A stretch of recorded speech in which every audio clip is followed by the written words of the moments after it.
Hey fellow innovative educators, so this shift is going to focus on the results we can get when we help lead experiences with inquiry as opposed to content. Now, again, I'm going to start with typically the way we run school. Typically the way we run school is we start with the content. We want to teach the kids everything they need to know before they're really going to get started in doing something meaningful. So let's say, for example, we're teaching the kids a bit about the solar system, right? And I remember doing this project as a kid. So you start with the content, right? You might teach them about all the different planets. So you have a lesson on all the different planets. Beyond just the lesson on the different planets, you might have a couple of deeper questions that take them a little bit more farther in that learning. And then you're going to have something over here that is a test. All right, you're going to test them on that knowledge. Okay, great. They understand the different planets, they understand their position in terms of their distance from the sun. And now you're going to start to teach them about a little bit about the different properties. You're going to teach them about gas, you're going to teach them about water and how planets form and really what a planet needs to support life.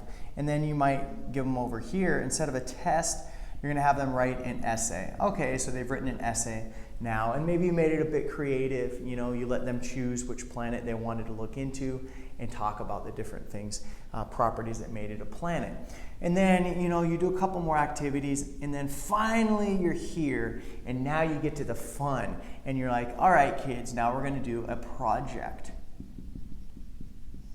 And the project is based on all of these earlier things that they have learned.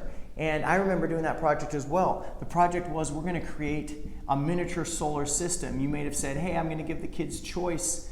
The kids are going to be able to choose what kind of mobile they're going to create to represent the solar system. You can use old shoes, you can use foam balls, but think about creating your solar system. And there is, yes, some math in there because you're going to have to figure out the distance between the planets, do some scaling, and maybe there's a report that goes with it.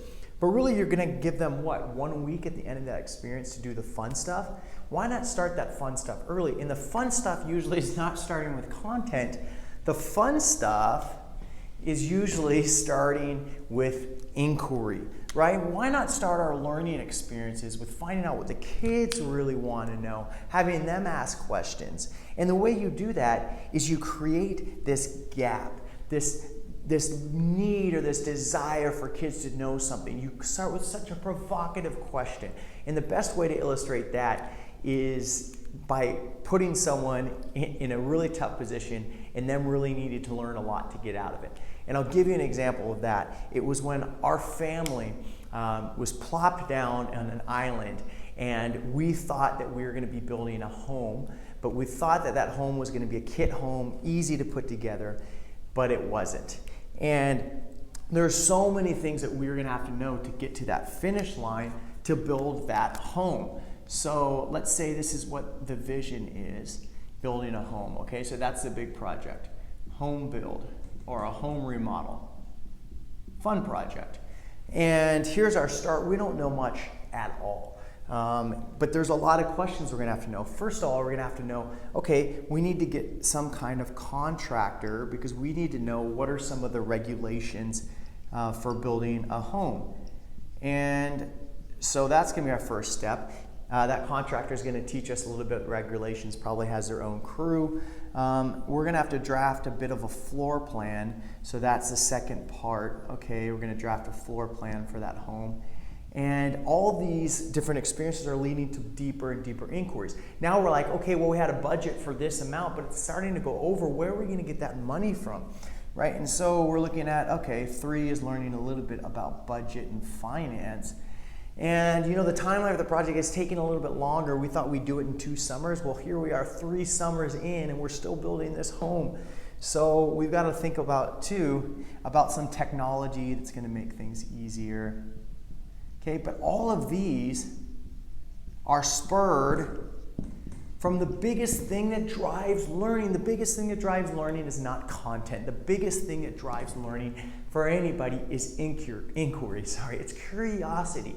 And somehow we forget that when we're structuring learning experiences. So my challenge to you is to think of, when you're structuring learning, to structure it around inquiry. What are some big questions? What are some things that kids really want to know?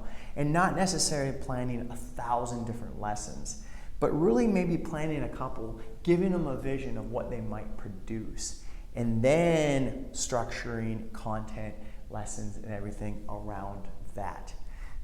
So that's just that one shift, how to move from structuring learning around content to leading learning with inquiry. Hope you enjoyed that simple video. Think about how you might make that shift for your school or your program.